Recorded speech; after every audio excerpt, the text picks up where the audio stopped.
Este es el podcast Claro, Perspectivas Psicológicas. Yo soy Iscomar Susano y estoy aquí con mi colega Israel Galicia. No sé si quieras comenzar con algo o presentarte, colega. claro que sí. Muchas gracias nuevamente por permitirnos estar aquí, a todo el auditorio, a quienes nos vean.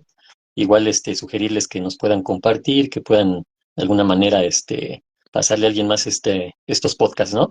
Yo soy Israel Galicia, psicólogo y tanatólogo clínico, y un gusto, Omar, nuevamente para darle continuidad a estos podcasts, principalmente con los temas de las emociones. Ahorita ya también entrando de lleno a lo que es el tema de la resiliencia.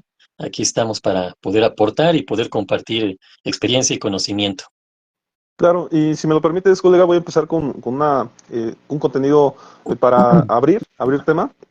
Claro, Durante esta época o este lapso de vida que me ha tocado vivir, más agregando un poquito la preparación que me tocó estudiar, que fue en este caso psicología, me he dado la tarea de indagar, porque aparte yo también como que ya venían con el paquete de esta cuestión de indagar en mi existencialismo propio, principalmente, y posteriormente ayudar a la gente a buscar el suyo. En esa tarea, que ha sido ardua y ha sido difícil, pasando por muchas etapas de preocupación o crisis que me ha tocado vivir en mi vida, a lo largo de mi vida, y efectivamente me he dado la tarea de preguntarme muchas veces, creo que en diferentes etapas, quién soy, qué hago aquí, por qué he venido a esta vida. Y creo que en muchas ocasiones la gente también se lo llega a preguntar, nada más que las respuestas suelen ser confusas, en muchas ocasiones no hay respuesta como tal, y de repente también nos cuestionamos por qué vivimos esas crisis existenciales a lo largo de la vida. Otras personas no se lo cuestionan, simplemente las viven, las pasan, las superan. El superar crisis es a lo que le llamamos ser resiliente, ¿no? Ya hablamos la otra vez de ser una persona con templanza, pero adicional a esto, las crisis continúan todo el tiempo, están en constante evolución, a veces hasta se hacen más severas y en muchas ocasiones consideramos que estamos pasando por malas rachas, ¿no? Es a lo que la gente dice después de ir a Guatemala, pues ya me fui a Guatepeor y demás, ¿no? Entonces, en esa búsqueda constante, colega, a mí me ha tocado pues experimentar diferentes maneras de tratar de salir adelante y demás. En muchas ocasiones, te soy sincero, antes de conocer la psicología, pues mi forma de afrontar la vida, de afrontar las problemáticas que me iban surgiendo, pues era haciendo ejercicio, era reseteando un poco la vida y empezar a leer, o me daba una vuelta por las iglesias y sentía un poquito esa energía y sentía que eso solucionaba un tanto mi problema. Si no lo solucionaba, por lo menos me daba más energía para seguir adelante. Esto fue antes de conocer la psicología, desde luego. Posteriormente, ya conociendo la psicología, eso era como delegarle a otro. La primera vez que fui a terapia era delegarle a otro mis problemáticas. No, yo pensaba que era así de simple, sin embargo, cuando fui la primera vez a terapia, pues efectivamente mi terapeuta me dijo, pues, ¿qué vas a hacer con eso, no? Efectivamente es ahí donde yo empecé a cuestionarme que yo tenía que resolver mis propias problemáticas, ¿no? Con el paso del tiempo, y creo que a través del tiempo la madurez me hizo entender que yo podía ser capaz de resolver muchas cosas, nada más que en ese camino también tenía muchas inseguridades. Tales inseguridades me daban la vida que llegaba a pensar en muchas ocasiones que los caminos todos estaban cerrados. Y en esa búsqueda también me percaté que mucha gente a mi alrededor, colega, eh, le asignamos le asignamos ese poder de que ellos sí pueden con la vida. Ajá, tenemos modelos de adultez, de personas a nuestro alrededor, amistades, al papá mismo, a la mamá, y suponemos que ellos son los grandes modelos a seguir, ¿no? Yo en muchas ocasiones esos modelos a seguir se los delegué a personajes de la televisión, a actores, ¿no? A comentaristas, y pensaba que ellos eran grandes personajes que tomaban grandes decisiones y que siempre resolvían cosas. Alguna ocasión lo he comentado, tuve superhéroes, a Superman, yo decía, Superman lo puede todo, ¿no? Después de ver la serie de Smallville, pues me di cuenta que Superman en la adolescencia era tan adolescente como lo fui yo en mi época, ¿no? Y además le costaba trabajo también creérsela, ¿no? Entonces, a lo largo de la vida, yo quiero que la gente entienda que tenemos muchas crisis, múltiples crisis. Desde luego, unas se les llama crisis evolutivas que van de manera natural con la vida, que es la niñez, ¿no? El ser bebé y no poder contigo mismo, lo tienen que hacer otros por ti, como son los papás o demás. Después viene la niñez, donde efectivamente estamos en esa búsqueda constante, investigando y demás. Después viene una etapa muy difícil que es la adolescencia, ¿no? En donde efectivamente todo nos causa extrañeza, todo nos causa dificultad, pasando efectivamente por eso que le llaman adultez o adultez plena, en donde se supondría, ¿no? Que los seres humanos ya pudimos con la vida o estamos pudiendo, afrontamos muchas cosas, solucionamos muchos problemas, y posteriormente pues ya adultez tardía, adultez ¿cómo le llaman a la última etapa? Plenitud, o bueno, no recuerdo, adulterio, ¿no? No, perdón, a la adultez pues ya No, tardía, ¿no? sí, sería la Climaterio, adultez climaterio, tardía. perdón. Ándale. Bueno, Es aquí, mi por materia, pues. ejemplo, aclaro un poquito esta parte de Sí. la adultez tardía, o que Ujú. mejor conocida como tercera edad, ¿no? A mí me ha pasado que me preguntan que por qué es la tercera edad. Entonces les comento que de acuerdo a las etapas del desarrollo humano, hay tres etapas de la adultez temprana, la adultez media y la adultez tardía, que es la que comentas, y esta es la tercera etapa, ¿no? Por eso es la tercera edad, hablando específicamente de la etapa de la adultez y tratando de evitar situaciones que nos llevan a utilizar a lo mejor términos como la vejez o cosas que se oyen como ya un poquito más dramáticas, ¿no? Entonces se ha quedado de acuerdo, vamos a decirlo así, como que la tercera edad. Pero sí, efectivamente, son estas etapas. Adelante, Omar. Sí, sí, nada más. Por ejemplo, yo pues lógicamente no he llegado a la tercera edad precisamente, pero siempre me lo pregunto. Una de las cuestiones que generalmente me hago es si llegaré más sabio, que eso sí me interesaría mucho. Y efectivamente yo me hice una pregunta que creo que después trascendió a lo largo de mi vida, cuando tenía 18 años, o 17, yo que para cumplir 18, y me veía al espejo, me veía muy delgado, ciertamente me veía algo guapo, pero en ese momento sentía como que no tenía nada en la cabeza. Y muchas veces me cuestioné cómo será llegar a los 40. Y yo efectivamente sí me cuestioné muchas veces, me gustaría llegar a los 40 un poco sabio, aunque no fuera tan sabio, pero un poco sabio. Afortunadamente llegué a los 40 y la verdad es que estoy cómodo con esa edad. Desde luego me encantaría bajar de peso como cuando tenía 18. Es difícil, es un poquito difícil, pero adicionalmente parece que la otra parte me hace sentir bien. Y también en esa búsqueda, colega, de sentirnos bien, yo he escuchado mucho, o creo que es una redundancia muy psicológica, el decir que tenemos que buscar la calidad de vida. Y en esa calidad de vida, en muchas ocasiones no nos hemos cuestionado, no nos hemos puesto a detalle a observar qué es la calidad de vida. A veces nos quedamos nada más con lo que nos acomoda, ¿no? La calidad de vida en muchas ocasiones pues nada más lo dejamos en tener dinero, ¿no? En tener La cuestión paz material. emocional. Sí, la paz emocional a veces sí le decimos que es la salud, en las cuestiones económicas, efectivamente, en estar bien con la familia, y ahí nos quedamos, ¿eh? O sea, pareciera como que esas cosas son nuestros estándares, nuestros indicadores, pero hay muchas más cosas, ¿no? De hecho, yo cada que reviso la calidad de vida, es como consultar al Dios personalizado, ¿no? Porque al final de cuentas termino como que asumiendo una responsabilidad más. La última vez que vi que era la calidad de vida, pues me tuve que tomar a un humorista muy personal, muy de mi vida, porque efectivamente no todos tenemos el mismo tipo de humor. Entonces, en esa búsqueda, pues yo efectivamente empecé a ver a estandoperos, a comediantes, y me di cuenta que yo tenía un tipo de comediante específico, ¿no? No me gustan todos los comediantes, solamente algunos.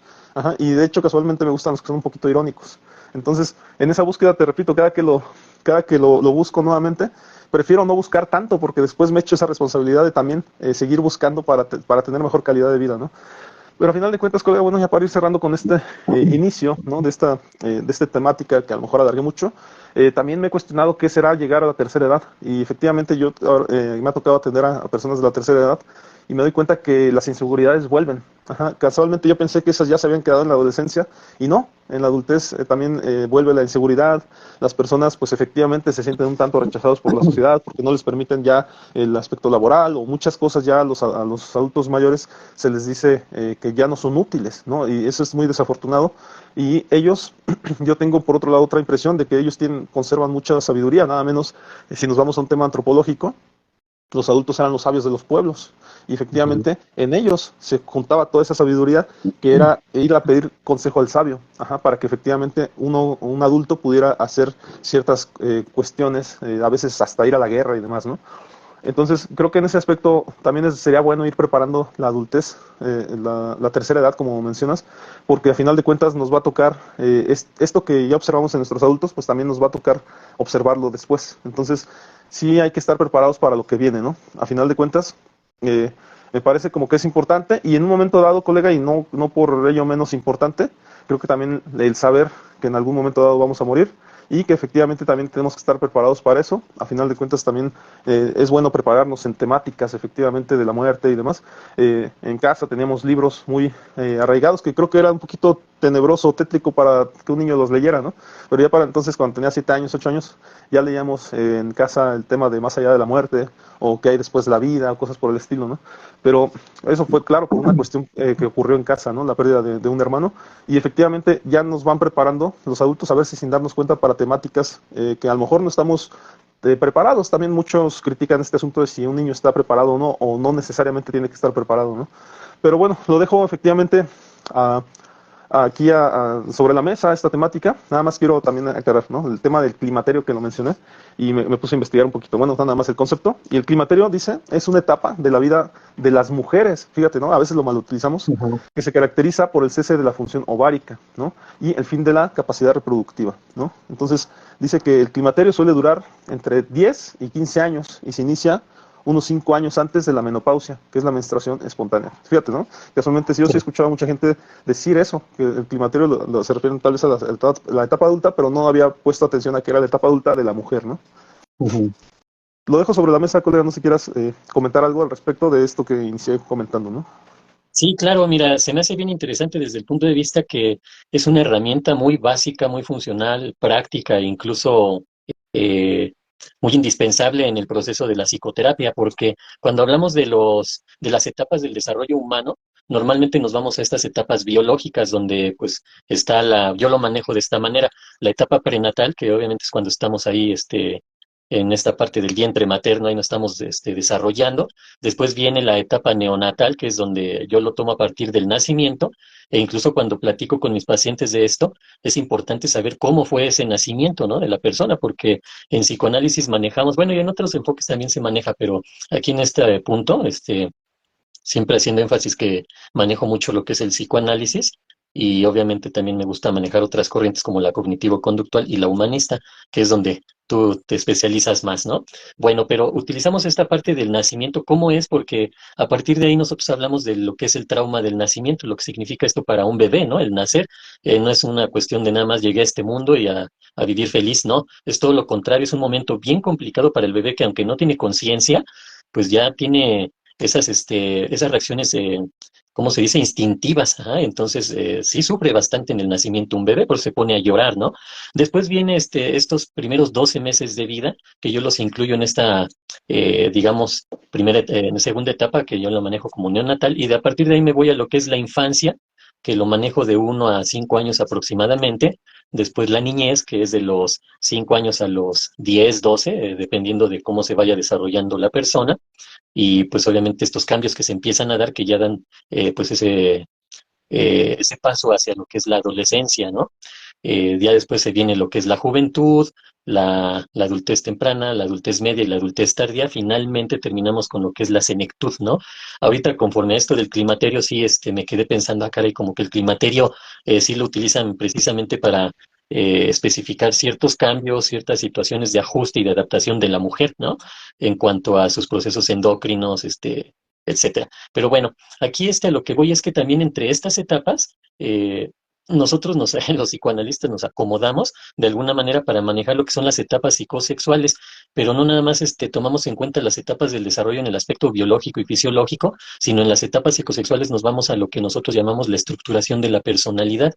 Pero llámese las etapas psicosexuales que se manejan en el psicoanálisis freudiano o en las etapas biológicas, hay algo que es bien interesante que hace un tiempo yo empecé a estudiar porque la verdad se me hizo, pero bien interesante en el sentido que puede ser muy funcional y muy práctico a la hora de entender las etapas del desarrollo humano, que son estas etapas de transición. Ajá. Es decir, no nada más tenemos niñez, después adolescencia, sino qué ocurre entre la niñez y la adolescencia, qué es lo que las une, ese puente que las enlaza y que hace que no es por decirlo de alguna manera, me duermo hoy siendo niño y mañana despierto siendo adolescente, ¿no? No es así, sino hay una etapa de transición y en esas etapas de transición precisamente vienen momentos bien críticos para los seres humanos que si no se ajustan o no se adaptan a estos momentos críticos o de alguna manera no son satisfechas las necesidades que se dan ahí en esas etapas o en esos momentos de transición, son situaciones complejas y de conflicto que vamos a ir acumulando y entonces es cuando nos vamos yendo hacia los trastornos emocionales, los trastornos psicológicos, los trastornos mentales o incluso desarrollar trastornos de personalidad. Entonces, ahorita que mencionaba las etapas, me vino a la mente la importancia de eso que ahora se está manejando, o por lo menos algunos de nosotros manejamos, ¿no, Omar? Esa parte de las etapas de transición entre una etapa y otra, ¿no? Sí, me llama la atención esto que mencionas, ¿no? Que no es como que despertemos y ya somos adultos. Me recordaste, de hecho, una película que se llama Quisiera ser grande, que Ah, efectivamente con sí, Tom Hanks, ¿no? sí. Donde efectivamente él sí se duerme, pide un deseo, ¿no? A un mago en la feria, y efectivamente de ser adolescente pasa a ser adulto, ¿no? En donde efectivamente él empieza a tener varias experiencias de adulto. Me llama mucho la atención que le cuesta trabajo primero, en una primera etapa, entender cómo se es ser adulto, pero posteriormente empieza a cambiar, ¿no? En ese proceso hay un amigo que efectivamente lo acompaña en ese proceso, donde al principio le cuesta trabajo creerle que es su mismo amigo, pero que ya creció de la noche a la mañana.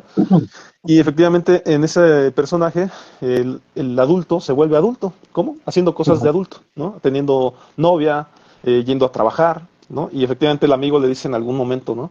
Creo que te perdimos, ¿no? O sea, te perdimos porque ya te volviste adulto, ¿no? Y empiezas a ver el concepto del dinero, ¿no? Y se empieza a efectivamente me parece también, colega, y yo me di la tarea de verificar algo que yo utilizo mucho efectivamente en el ámbito del humanismo, que es buscar que la persona esté constantemente buscando ese modelo de adultez, ajá. Esa búsqueda hacia un algo que, como comentaba al principio, que termina siendo un modelo a seguir, ¿no? Como quién queremos ser, yo siempre cuestiono, ¿no? De hecho, lo platico mucho con mi novia, que le digo que me parece que en ocasiones los modelos de adultez, las referencias generalmente son más de hombres, o que a final de cuentas muchas de las historias de las mujeres no son como que tan meritocráticas, es decir, pareciera que en esas tantas historias que se cuentan de mujeres, generalmente alguien les ayudó, alguien les apoyó, y no es menospreciar la imagen de la mujer, nada más que efectivamente esas dichosas grandes empresarias y demás, si le buscas un poquito y escuchas las historias que dicen, pues generalmente ya tenían a un papá que estaba acomodado y demás, y entonces nada más fue como que pasar a un puesto. No digo que no las haya, simplemente que a la luz pública generalmente las historias son muy redundantes en que les apoyaron, ¿no? Ojalá y próximamente salgan a la luz esas grandes historias, ¿no? Porque yo lo hago en el sentido de que le digo mucho a mi novia eso, que escuche las historias de mujeres para que tenga un modelo a seguir de mujer. Sin embargo, también ella misma es la que me ha dicho, pareciera como que no hay muchos modelos a seguir de mujer, ¿no? Pero en mi caso particular, me doy a la tarea de escuchar mucho las entrevistas que les hacen a personajes, ¿no? Famosos y demás. Y en eso siempre estoy constantemente buscando qué es un adulto o qué es ser adulto, ¿no? Y investigué por aquí un poco, colega, y menciona, por ejemplo, que el modelo de adultez es una forma de entender y explicar las características, los procesos y las etapas que definen la vida de las personas adultas, o sea, es decir, un poquito esto del desarrollo humano que estamos platicando, y menciona algunos modelos, ¿no? Pero es claro, o sea, menciona algunos autores que han hablado de este modelo de adultez, y está, por ejemplo, el modelo de desarrollo cognitivo de Shaye, que propone que la cognición de las personas adultas pasa por 7 etapas. Menciona que son la adquisitiva, el logro, la responsabilidad, la ejecutiva, la reorganización, la reintegración y el legado. Ajá. Esta parte que efectivamente se vive en la etapa de la adultez o de la tercera edad, donde las personas dicen, ¿qué hice de mi vida? ¿Qué les voy a dejar a mis hijos? La parte de dejar herencias o dejar conocimiento, ¿no? Por otro lado, me llamó la atención, por ejemplo, el modelo de desarrollo psicosocial de Erickson, que pues por ahí lo conocen mucho los psicólogos, plantea que la personalidad de las personas adultas se forma a través de 8 crisis, que son de las que hablábamos hace rato, bueno, algunas, 8 crisis o conflictos a través de la vida, ¿no? Y dice que es la confianza contra la desconfianza, ¿no? Esta etapa en donde los papás te dan de comer y van y te atienden, en ocasiones te dejan llorando, y esa parte genera a ti confianza o desconfianza. Autonomía contra vergüenza, ajá. Iniciativa contra culpa, industria contra inferioridad, eso habría que investigar un poco más, identidad contra confusión, eso me parece muy importante, ¿no? A veces sentimos como que ya sabemos quiénes somos, pero otras veces nos estamos como en esa confusión. Intimidad contra aislamiento, ¿no? Generatividad contra estancamiento, esas crisis existenciales, ¿no? De si estamos siendo funcionales o no, o que si ya estamos estancados en la vida. Y en este caso también menciona ego integridad contra desesperación, ¿no? Entonces, si te das cuenta, esto me ayudó mucho a mí a entender y a saber que los modelos de adultez no es nada más saber si alguien es bueno y ya, o a mí me gusta efectivamente escuchar la historia completa de estos grandes personajes y saber cómo se sobrepusieron a las grandes dificultades que les tocó vivir, ¿no? Y ya nada más para cerrar la temática, otro modelo que encontré es el modelo de desarrollo moral de Kohlberg. Este afirma que el razonamiento moral de las personas adultas se basa en 6 niveles, que son preconvencional, convencional, postconvencional, ética del cuidado, ética de la justicia y ética universal, ¿no? Que en un momento dado me remontó a los diálogos de Platón, en donde habla de diferentes cosas. Yo se los recomiendo que lo lean mucho, pero, por ejemplo, cuando toca el tema de la justicia, yo me acuerdo mucho que creo que muchos de enseñarme a debatir tuvo mucho que ver con los diálogos de Platón, en donde él dice que es la justicia, ¿no? Justicia es hacer el bien, ¿no? O sea, él se cuestiona muchas cosas y dice, ¿es hacer el bien la justicia? Dice, entonces, ¿todos los que hacen el bien son justos? ¿No será que a veces el ser justo puede terminar siendo injusto? O sea, porque todos tenemos que estar bien, ¿no? Y habla de bienestar y habla de muchas cosas, ¿no? Pero más allá de lo que mencione, me gusta mucho ese debate, esto que utilizaba Sócrates, ¿no?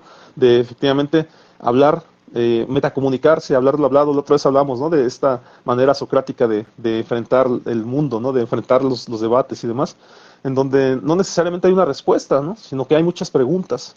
Entonces, te repito, colegas, que este es como que un poquito lo que encontré de esos ejemplos de adultez, que mi intención simplemente es tratar de comprender mejor las características, los cambios, los desafíos que las personas adultas enfrentamos, ¿no? O enfrentan en los diferentes ámbitos de la vida y que a final de cuentas, pues creo que saber y entender que estos cambios no son absolutos, tampoco son definitivos y que pueden variar dependiendo de la persona, el individuo, las culturas, el aspecto social, socioeconómico y de diversas maneras, cada uno le toca enfrentar diferentes problemáticas, ¿no? De acuerdo a su entorno en el que está viviendo. No necesariamente el modelo a seguir de un empresario va a ser el mismo de un estudiante, ¿no? En eso pueden variar muchas cosas. No sé si quieras mencionar algo al respecto de esto, colega.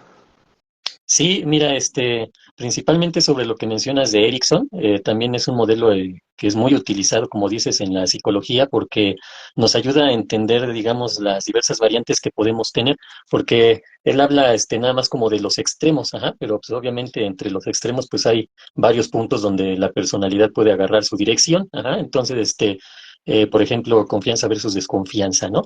Eh, Aquí en este modelo, algo bien interesante es cómo la persona a partir de lo que va experimentando en su vida, enlazándolo a lo que son las etapas del desarrollo humano, y nuevamente enfatizo, nosotros desde el punto de vista psicoanalítico, las etapas del desarrollo psicosexual en la estructuración de personalidad, vamos viendo cómo una persona puede ir tomando un camino, puede ir tomando otro y irse hacia ser una persona que confía en sí misma, que tiene seguridad y que tiene a lo mejor la convicción de hacer las cosas, de salir adelante, de llevar a cabo proyectos, etcétera.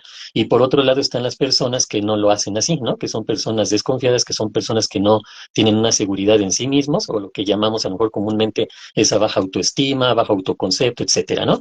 Pero bien interesante porque precisamente eso es lo que trabajamos en terapia, ¿no? A lo largo del proceso psicoterapéutico y cada sesión vamos viendo esta parte de cómo esta persona ha ido pasando o cursando cada etapa de su vida y cómo han ido quedando situaciones complejas o situaciones sin resolver en cada etapa y esto se va acumulando y es lo que decimos que pues es el costal que lleva cargando y cada vez le va echando más, ¿no? Hace un momento yo te mencionaba al respecto sobre el trauma del nacimiento. ¿Por qué se da el trauma del nacimiento? Normalmente cuando el bebé nace, pues de entrada tiene ese impacto de activar sus sentidos, ¿no? Porque cuando está en el vientre materno no lo hace. Sin embargo, cuando nace empieza a activar esos sentidos y es un golpe muy fuerte. Y también esa parte de sensibilizarse, ¿no? Al medio ambiente, muy distinto al estar en el vientre materno, que lo estén agarrando. Y si a eso le añadimos que a veces costó trabajo el nacimiento y utilizan ahí técnicas medio complicadas, pues todavía sufre un poquito más ese bebé, ¿no? Y ya casi casi hasta de manera irónica para terminar de rematar ahí la situación, le dan su nalgadota, ¿no? Si eso no fue suficiente, órale, su nalgada. Entonces, el bebé tiene que reaccionar, ¿no? A todo eso. ¿Qué sucede con este trauma del nacimiento? Como el bebé no tiene conciencia todavía, si tiene instinto y sabe que algo está mal y que algo le está haciendo doloroso en ese momento o está sufriendo ese bebé, tiene que irse adaptando. Y conforme vienen las siguientes etapas, pues ese trauma del nacimiento va a ir desapareciendo, ¿sí? Ya se quedó, hay que tener en cuenta que ya está desarrollado en gran parte el cerebro, todavía le falta un poquito y por eso se debe lo de la mollerita, ¿no? Porque el cráneo todavía tiene que irse estructurando, ir cerrando, porque el cerebro todavía va a crecer otro poco. Ajá. Entonces, ese bebé va a ir creciendo y si se mueve en un ambiente o en una dinámica familiar, por decirlo de alguna manera, estable, emocionalmente, a lo mejor económicamente, en cuanto a educación, en cuanto a relaciones interpersonales, etcétera, pues va a ir creciendo sin grandes dificultades más que las que lleva la vida por sí misma, ¿no? Pero si ese bebé crece en un ambiente o en una dinámica disfuncional, al trauma del nacimiento, pues le vamos a ir echando más traumas al costal. Ajá. Entonces es cuando ese bebé va creciendo y va estructurando una personalidad muy complicada y pues muchas de esas personas terminan en psicoterapia, ¿no? Y por eso es tan importante esto de mencionar eh, las etapas del desarrollo, los modelos en los que nos basamos para entender lo que va cursando esta persona, ¿no? O por ejemplo, en el aspecto del desarrollo cognitivo, pues nos vamos a lo más clásico, que es Piaget, ¿no? Jean Piaget, por ahí escucharán, ah, caray, así se llama la escuela de mi hijo, ¿no? Pues precisamente por este psicólogo que hizo estudios y le dio mucha apertura y conocimiento a la parte cognitiva o a la evolución cognitiva del ser humano, ¿no? Cómo vamos evolucionando en el aspecto de los procesos mentales hasta llegar a lo que él decía, las operaciones abstractas, ¿no? Que es cuando un ser humano ya tiene la capacidad de utilizar la razón, la lógica, la reflexión, etcétera, ¿no? A un grado alto, como para entender cosas que pues a lo mejor un niño no entendería o incluso un adolescente. Estamos hablando que esta etapa de operaciones abstractas se dan a mediados de la etapa de la adolescencia, ¿no? Y bien interesante cómo lo podemos conjuntar todo y vemos a un individuo o a un ser humano que se va desarrollando en varios ámbitos, ajá, desde el cognitivo, emocional, fisiológico, etcétera, y eso lo va llevando en psicoanálisis, diríamos, a estructurar una personalidad, acercándonos a lo que sería la etapa de la madurez, ¿no? O la etapa adulta, que es a donde, una etapa que has mencionado más, ¿no? Y entonces esa persona adulta se supondría que ya tiene ciertas capacidades para salir adelante y ser pues esa persona que puede enfrentar tanto situaciones de problemas, conflictos, como responsabilidades, asumir responsabilidades, ¿no? Ante la vida y ante lo que se le vaya presentando. Si no es así, entonces sabemos que es una etapa, una persona que no se está adaptando a esa nueva etapa de la adultez, porque tal vez en la niñez, en la adolescencia y en la juventud, a lo mejor aquí aclaro este punto de adolescencia y juventud porque normalmente creemos que son lo mismo, ¿no? Yo en mi caso lo manejo como la adolescencia alrededor de los entre 10, 12 años que puede ir empezando y terminar hasta alrededor de los 19 años. Y la juventud yo la manejo a partir de los 20 a los 28 años aproximadamente. Y después de eso se viene la adultez temprana, así yo lo manejo, ¿no? De acuerdo a algunos modelos. Pero bueno, el punto aquí es que cuando la persona está en la niñez, este individuo está en la niñez o está en la adolescencia o incluso en la juventud, se justifican muchos de sus actos o su manera de pensar o de reaccionar por por su etapa, ¿no? Así, pues es que todavía está chavo, ¿no? Es que está adolescente, es un niño, entiende, y cosas así por el estilo, ¿no? Sin embargo, cuando entramos a la etapa adulta, que si nos vamos al aspecto civil, es bien confuso esto porque desde los 18 años ya nos quieren tratar como adultos, pero en realidad nada más es un proceso civil, ¿no? Donde a los 18 años ya prácticamente formo parte de una sociedad, pero en otro ámbito, en otro nivel, ¿no? Pero es eso, pero ya si nos vamos al aspecto del desarrollo humano así tal cual, pues estamos hablando de la adultez, o en mi caso, cuando yo me enfoco en las etapas, alrededor de los 28 años en adelante, ¿no? Que una persona ya es adulta, entonces se supondría que ya tiene bastantes cualidades, capacidades o potenciales para afrontar lo que se viene en la vida adulta, ¿no? Que ya no se va a justificar con que, no, mira, está chavo, está adolescente, ya no. Ahí ya tienes que asumir muchas responsabilidades, ya no podemos echarle ni la culpa a los papás, no es que yo soy así por mis papás, no, no, eso ya pasó hace mucho, ahora eres así porque así quisiste seguir siendo, ¿no? Entonces es bien interesante todo esto, Mar. Te cedo la palabra. Sí, me llamó mucho la atención eso que mencionas de la edad adulta y por qué nos volvemos adultos. Realmente en México termina siendo un proceso casi casi para que las personas puedan votar, ¿no? En su defecto, me llamó mucho la atención esta nueva reforma que se hizo al tema político, ¿no? Donde efectivamente ya puede haber políticos menores de edad, ¿no? O alguna cuestión así, en donde dices, wow, o sea, esta parte de la ¿cómo le llaman? El hecho de poder empezar a meter a tus parientes, ¿no? Ese monopolio que se utiliza para meter a tus parientes al poder, y ya lo quieren hacer desde que son hasta menores de edad, ¿no? Con la intención efectivamente que empiecen a ganar su dinerito desde antes. De Entonces, eso me justificar. parece, sí, y se me hace muy feo esa parte, pero bueno, en Estados Unidos nada Peligroso. menos es peligroso. La edad adulta en Estados Unidos termina siendo a los 21 años y se habla efectivamente que ese proceso, según, tiene más que ver con una madurez biológica, ¿no? En donde efectivamente ya te Sí, puedas hacer cargo de aspectos diferentes, ¿no? Como en este caso, que tener un hijo o algo así, ¿no? O hasta aspectos legales, en donde ya estás capaz de entender qué es el bien y qué es el mal, ¿no? Pero también en ese aspecto me parece que esto que decías me llamó mucho la atención de que se supondría ya no tenemos, ya no podemos tener excusas, ¿no? Como que es que mi papá, o que lo resuelva mi papá, o es que me equivoqué porque estoy chavo, dices tú, no porque soy niño todavía. Pero me he dado cuenta, colega, pues tal vez por estar constantemente atendiendo, pero muchas personas, y hasta si tú quieres lo puedo decir en mi propia persona, llegamos a etapas adultas, ¿no? 40 años, 30 años, y efectivamente muchas veces yo me doy cuenta que somos algo así como unos niños grandotes, ¿no? Por no decir niñotes, en el aspecto en que muchas cosas no las hemos madurado. O sea, es decir, también por qué tendríamos esa responsabilidad de madurar en todos los sentidos, ¿no? Tal vez yo diría que tenemos responsabilidad de madurar en aspectos legales, porque no voy a estar metiendo en temas legales porque, excusándome que soy un niño, o en temas laborales, que nos toca estar constantemente en ese ámbito, perfeccionando, tratando de socializar, de caerle bien a nuestros jefes, medianamente como que encajar, ¿no? En un ámbito laboral y demás. Pero en otros ámbitos no necesariamente tenemos esa, a lo mejor sí la responsabilidad, pero no ese bagaje, no esa madurez o ese ambiente para madurar. Y mucho de ellos tiene que ver, por ejemplo, con aspectos hasta muy íntimos, muy personales. Ajá, en ese aspecto creo que maduramos cuando ejercitamos algo, ¿no? La toma de decisiones nada menos, y más si vivimos en un ambiente o seguimos viviendo con los papás, pues generalmente quien va a tomar esas decisiones pues van a ser nuestros papás, ¿no? En ámbitos de cuestiones de importancia. Yo soy muy dado a que con mi novia lo aplico mucho, pero también me suele pasar con amigos y demás.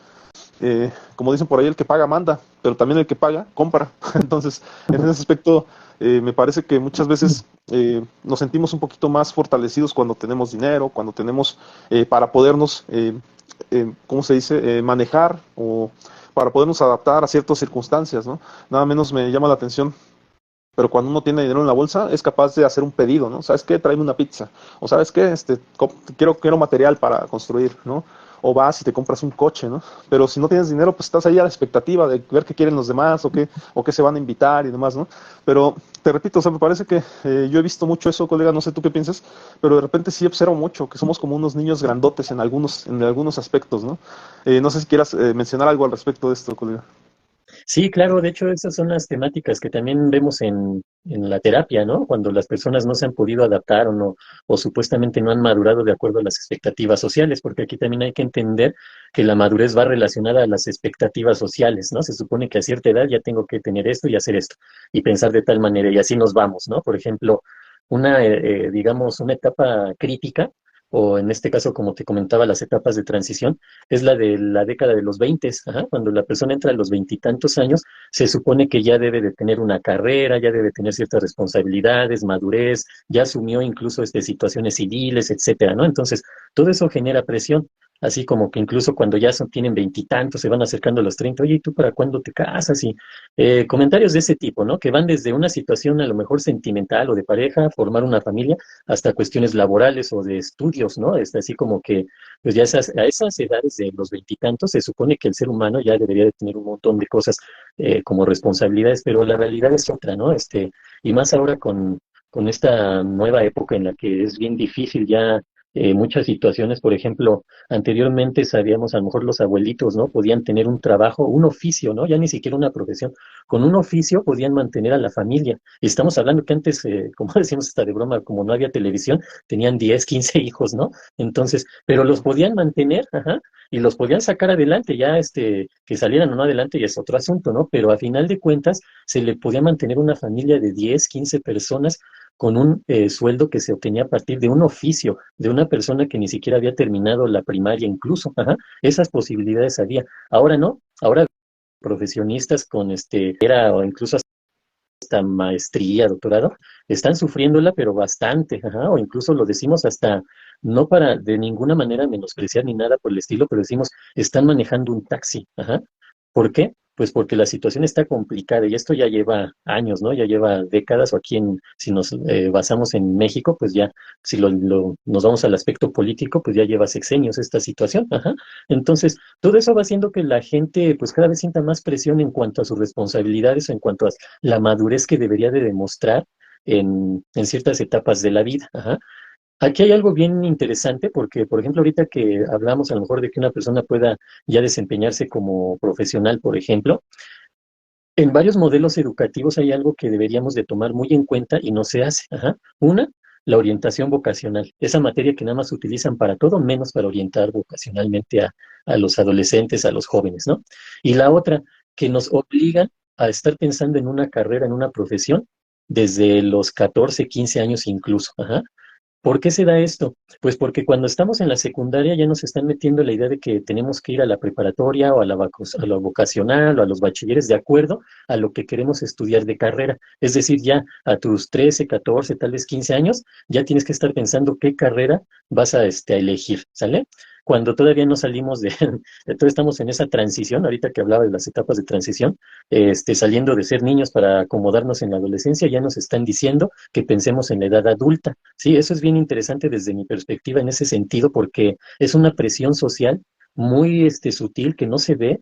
eh, Utilizan términos luego ahí ya los chavos del ghosting y no sé qué, ¿no? Como que no me visibiliza y no sé qué tanto. Pues estas situaciones son así, no se ven a simple vista, pero generan mucha presión porque a un adolescente de 14 años que le estés diciendo, ya tienes que pensar como adulto, porque eso es en realidad diciéndole, ya desde pensar qué carrera vas a llevar a cabo, y esa carrera que va a llevar a cabo tenemos que entender que va a ser toda su vida, ajá, lo que le quede de vida se va a dedicar a una profesión, entonces por eso es bien complicada esta parte. Decirle eso cuando todavía no sabe ni si va a pasar el tercero de secundaria, es complicado, ajá, pero sin embargo no se le pone atención. Y la otra, lo de la orientación vocacional, una materia tan importante. Yo siempre he dicho, lo que es esta materia, y tal vez que incorporaran una materia de el aspecto de la gestión emocional, de saber reconocer, conocer y manejar nuestras emociones, serían dos materias tan importantes o quizá más importantes que incluso las materias clásicas de matemáticas, español, etcétera, que aportan demasiado, sí, pero al final de cuentas se tienen que complementar con estas otras materias, porque si no, pues tenemos el caso de muchachitos que son brillantes en matemáticas, en química, eso, salen a la vida real y se derrumban. ¿Por qué? Porque emocionalmente no están preparados o porque vocacionalmente nadie les dio una orientación. Sí, entonces todo eso implica esta parte, ¿no? Ahorita quería yo tocar este punto de lo que has comentado, me llevó a esto, ¿no? Dije, ahorita aprovecho para Bueno, comentar esta situación en el aspecto de la educación escolar. sí, me llama la atención. En alguna ocasión elaboré una temática acerca de Mm. los genios, ¿no? Y me acuerdo mucho de un libro que decía algo así como si Mozart hubiera nacido en Latinoamérica, ¿no? Porque al final de cuentas no se tiene esa infraestructura para poder desarrollar genios, ¿no? Nada menos hace poco también surgió, creo que hay una película de moda de Eugenio Derbez que se llama Radical, algo así, en donde se habla efectivamente de una alumna mexicana que efectivamente tenía un coeficiente intelectual muy alto, ¿no? Y se pensaba que era la nueva Elon Musk o alguna cuestión así, o la nueva Jeff Bezos, ¿no? Pero, pues claro, en una etapa muy temprana, pero es que esta niña ya había demostrado que estaba al nivel o a la altura de otros más grandes, ¿no? Y más intelectuales, pero en su defecto se siguió el proceso de lo que ocurrió después con esta niña y actualmente está estudiando Derecho o alguna cuestión por el estilo. En el proceso, muchos asumen que se perdió o que perdió esas habilidades que tenía para ser una genio. Sin embargo, otros pudieran pensar que lo desarrolló en algo que le gustó, ¿no? Ya habíamos hablado de la película de Mente Brillante, ¿no? De Mente Indomable, perdón, en donde efectivamente, ¿no? Este choque que se tiene con lo que la gente quiere que tú seas y con lo que tú quieres ser, ¿no? Pero La efectivamente, expectativa social, ¿no? sí, y que lo mencionaste, es muy importante, ¿no? Lo que la gente quiere para nosotros, pero muchas veces, por ejemplo, en terapia, nos toca hacerle notar al cliente pues que la búsqueda tiene que ser hacia lo que uno quiere, no necesariamente hacia cumplir la expectativa de tus papás o la expectativa en muchas ocasiones de la esposa, ¿no? Sino que efectivamente uno tendría que buscar, eso sí, no te puedes quitar de responsabilidades, o sea, es decir, tus responsabilidades ahí están, pero otra cosa es lo que tú quieres ser o con lo que buscas la plenitud. Ajá, la plenitud es otra cosa, el buscar o el estar constantemente preocupado por lo que quiero llegar a ser o demás, esa es una cuestión. Y efectivamente esta cuestión de satisfacción de estar contento con lo que hago, de eso es de lo que estamos hablando. Y entonces en este proceso te decía, y me regreso un poco a ese libro que escuché y que leí en algún momento dado de qué hubiera pasado si Mozart hubiera nacido en Latinoamérica. Pues desde luego se hubiera tenido que enfrentar a las desigualdades, ¿no? A las desigualdades sociales, a las desigualdades socioeconómicas. Y deja tú de eso, si le hubiera tocado un papá y una mamá pobre, ¿no? Pobre de Mozart, jamás hubiera dado la luz tanta genialidad. Y por muy bueno que sea, pues definitivamente hubiéramos terminado en una familia como la de Malcolm el del medio, ¿no? En donde efectivamente el niño pequeño pues es un genio de la música, pero pues a final de cuentas en una familia disfuncional pues no tiene muchas oportunidades, ¿no? Y a final de cuentas creo que coincidimos nuevamente en esta cuestión, ¿no? Donde el niño o el adolescente está en esa búsqueda de ser, porque le dijeron que tenía que ser, ¿no? Me di a la tarea ahorita en este lapso, colega, de buscar qué es lo que tanto critica la sociedad, porque tú sabes que se cambió el plan de estudios, ¿no? Y la gente hizo un alboroto por eso. Aquí tengo las carreras, ajá, más o menos en qué se basan, porque se enojaron porque quitaban matemáticas, ¿no? Pero sí está, nada más que se llama de manera diferente. Se habla de lenguaje y comunicación, que a mí me parece súper importante. Creo que yo tuve un despertar en Bastante. la preparatoria a partir de eso.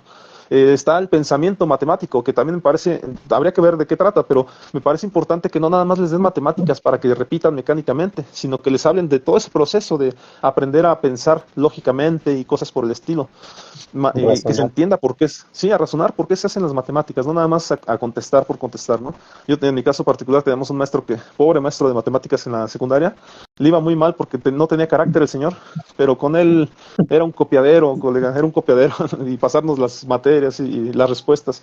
Ya el señor mejor se ponía a llorar y lamento mucho eso, ¿no? En ese aspecto Sí, también pero viene otra temática, es la de a mí me exploración y acordaste, comprensión del perdón, mundo natural. Ajá, te escucho, te escucho. aquí, me acordé de cuando yo iba en la preparatoria, tenía mi Ajá. maestro de matemáticas que fue el libro de Baldor, porque el maestro en sí que deberíamos de tener los miércoles, eh, yo iba en la, bueno, evitamos mencionar la preparatoria, pero era de las que están incorporadas a la UNAM, ¿no? Eh, Era lunes, miércoles y viernes teníamos matemáticas, supuestamente. Los miércoles no nos daba, los lunes iba, ajá, pero iba a decirnos que íbamos a estudiar del libro de Baldor, ajá, álgebra de Baldor, que es tan conocida. Los miércoles de repente se aparecía por ahí para ponernos otras páginas del libro de Baldor, pero normalmente no iba. Los viernes definitivamente no iba porque tenía su clase de violín, ¿no? Entonces ahorita me acordé de esto que mencionabas, por ejemplo, matemáticas, ¿no? A mí me costó un poquito de trabajo. Ya cuando lo estudias, la verdad es que yo por eso recomiendo ese libro porque, pues, por ejemplo, mi grupo en el que yo estaba, pues aprendimos con ese libro álgebra porque el maestro para nada, ¿no crees que el día que llegaba se ponía, a ver, vamos a poner unos ejemplos, ¿no? Nada más llegaba a decirnos, porque ni siquiera cubría el tiempo, ¿no? Llegaba, nos decía qué es lo que vamos a estudiar y se iba. Y así nos la aventamos matemáticas en el primer año de preparatoria. Me recordaste algo, ¿eh? Me recordaste en esta búsqueda del modelaje, del modelo de adultez. También me recordaste a mis maestros, al maestro de física de la prepa y al maestro de química. Maestro de química, eran muy buenos, ¿eh? Eran excelentes en la ocasión, pero maestro de química nos ponía el ejercicio, después ya nos complicaba la vida, y después iba y se recostaba ahí, y se sentaba ahí en su silla y se dormía, ¿no? Pero cuando osábamos molestarlo, nos decía, ¿ya lo resolvieron? No, pues no. Entonces sígale, y se echaba otro sueñito, ¿no? Entonces Cuando estaban parecía que despertados. efectivamente, ¿no? Sí, ya teníamos muchas cosas que hacer como para molestarlos, ¿no? Después tenía a mi Sí, maestro de física, ¿no? Que lo veíamos a las 6:30 de la mañana y el señor llegaba todo despeinado, ¿no? O sea, donde bueno, era eficiente el señor a se final de paraba y cuentas, ¿no? vámonos, ¿no? Sí, la física no aplicaba en su cabello. Ah, no sé. Oye, colega, nada más para continuar con estas asignaturas que son el nuevo modelo educativo, está exploración y comprensión del mundo natural y social. Me llama la atención porque me parece importante, en lugar de la geografía que tanto se le complicaba a mucha gente, ahora exploración y comprensión del mundo natural. O sea, me parece importante, interesante. Formación cívica y ética. Y qué bueno que la regresaron porque ya la habían cambiado a otro nombre. A mí me gusta mucho porque creo que yo aprendí muchas cosas de esas materias y me parecen muy importantes. El tema de educación socioemocional, esto es muy importante y me parece que a nosotros nos debe incumbir mucho a los psicólogos. Es algo que Demasiado. ya era necesario, era muy necesario, ¿eh? Y desde luego viene ahora educación física, que ojalá y ahora sí lo hagan de a de veras, y educación artística, que también me parece que fue una etapa de la secundaria en la cual me ayudó a esta materia que tú dices, ¿no? De orientación vocacional. Para mí fue educación artística, la parte de reconocerme, de conocer el mundo, de entenderlo, ¿no? ¿A través de qué? A través de las artes, ¿no? A través de la música, mucho la flauta y esto, ¿no? Fue un despertar para mí, ¿no? Pero bueno, este es el nuevo plan de estudios, colega. No sé qué opines de estas materias. Fíjate que yo hace varios años, estoy hablando del 2008 más o menos, por ahí, tuve la posibilidad de ser director de un kinder particular. Entonces ahí yo me di cuenta de este proyecto que mencionas, que ahorita lo están manejando como un nuevo modelo educativo. En realidad ya existe hace tiempo, pero no se había podido aplicar. Ojalá y ahora sí se logre. Ese proyecto, de hecho, en 2004, me acuerdo, era el proyecto educativo y planeación, algo así, era el PEP, así se le conocía, ¿no? Plan educativo y algo así, no recuerdo ya bien qué significan esas siglas, ¿no? Pero ese PEP entró aquí o quiso de alguna manera adaptarse aquí al plan educativo de México por medio de la SEP en 2004, pero entró en nivel preescolar, ahí fue donde empezó todo. Nada más que lo hicieron mal, esa es la realidad, ¿no? Lo hicieron, bueno, muy mal, ¿verdad? ¿Por qué? porque ese modelo educativo que se maneja por competencias, de hecho esa es a lo mejor la palabra clave aquí, porque iba destinado a ser individuos competentes, capaces de desarrollar cualquier tipo de situación, ¿no? Ante la vida. Meten ese modelo que estás mencionando en 2004, pero empieza a nivel preescolar y se supone que paulatinamente para 2007 o 2008 aproximadamente iba a incorporarse a nivel primaria y así se iban a ir a nivel secundaria. Es decir, primero lo que es la educación básica, pero no funcionó. ¿Por qué? Porque ese modelo lo trajeron de Japón. En ese entonces yo me acuerdo que íbamos ahí a los famosos consejos técnicos, ¿no? Que ahora tienen este nombre, anteriormente tenían otro nombre, ajá, pero es lo mismo. Íbamos ahí y de alguna manera nos capacitaban en ese modelo, pero fracasó porque nada más entró en el nivel preescolar y lo que hacían era, no podíamos ni utilizar cuaderno de raya ni de cuadrícula, y iban a supervisar, ¿no? Entonces, nosotros, por ejemplo, yo que estaba en el kinder o digamos en el modelo particular, era complicado porque normalmente las escuelas particulares o de paga tienen que ofrecer más que las escuelas de gobierno. Ese es el plus, ajá, no es algo que estemos descubriendo ahorita, ¿no? Sino que No es de se tiene, gratis, ¿no? sí, no, o sea, sí, ¿no? Pues si voy a pagar por lo mismo, pues la meto uno de gobierno, ¿no? ¿Para qué voy a estar pagando miles de pesos?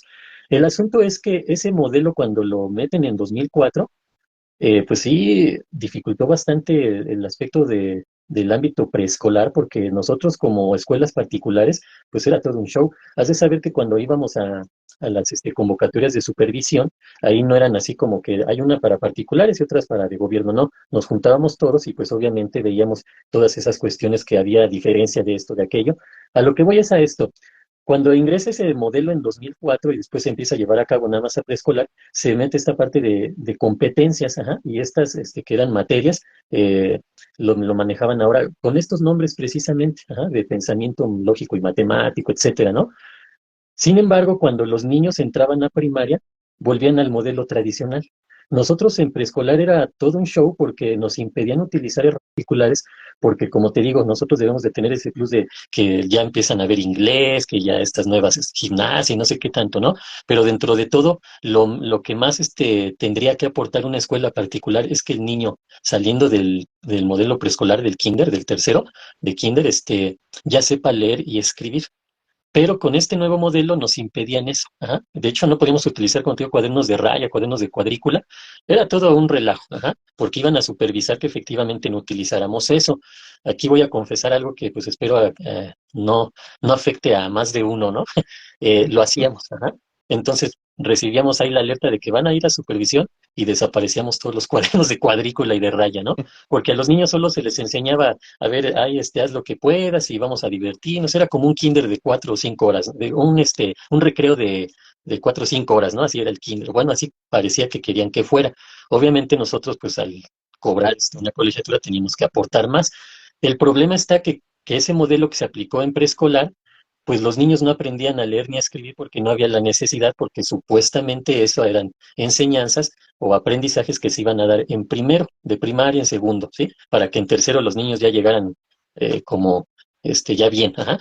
El asunto está que muchas escuelas, tanto de gobierno como particulares, en primero ya les piden a los niños que sepan escribir, que sepan leer. Ajá. Entonces ahí fue el choque, ¿sí? Un modelo que estaban incorporando en preescolar chocaba con el modelo tradicional que seguía en la primaria y nunca se pusieron de acuerdo, ¿no? De, a ver, espérenme, en primero los niños no tienen por qué llegar ya leyendo y escribiendo, no les puedes exigir eso porque nosotros como gobierno estamos metiendo este modelo que no tienen por qué, ajá, sino apenas van a ir aprendiendo las bases para ser individuos competentes. ¿En base qué? A competencias. Y entonces, pues fue un fracaso ese modelo, pero ahí quedó, ajá. Y ahorita que lo mencionas, lo están retomando. Yo esperaría, de verdad, que sí se pueda incorporar porque es un muy buen modelo. De hecho, se aplica en Filipinas, en Japón y en países que educativamente hablando, o en estos modelos escolares, son muy buenos. Ya igual para cerrar el tema que estamos teniendo, me llama la atención algo. El nuevo plan contempla la incorporación de tecnología, innovación, interculturalidad, equidad de género y la inclusión educativa, ¿no? Que en su momento, me acuerdo mucho en 2001, colega, se intentó meter el tema de género con Fox, me acuerdo, y dicen que efectivamente en otros países como en España, cuando aquí en México se estaba incorporando apenas, en España nos alertaron y dijeron, no lo metan, no lo metan, se generan muchos problemas a partir del tema de género.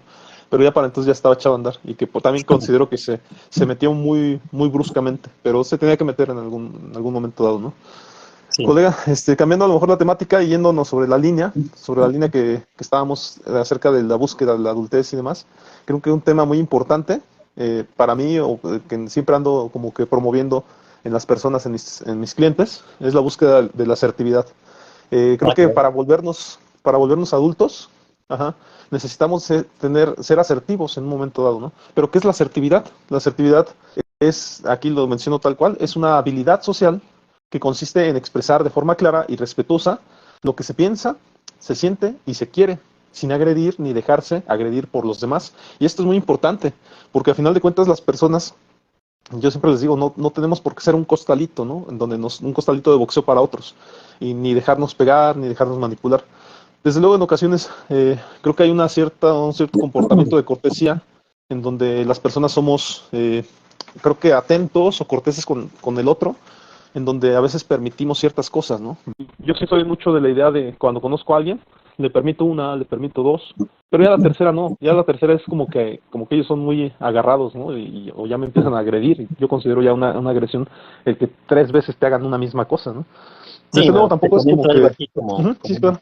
es una especie de chiste ahí medio agresivo, ¿no? Pero Sí, alguna vez escuché de la primera es gracia, la segunda es desgracia, ¿no? Ya la tercera es desgraciadez, decía, ¿no? desde luego. Y a mí me parece muy importante que las personas se sepan valorar a sí mismas y que no permitan esa manipulación, esa agresión pasiva que suelen tener otros sobre nosotros.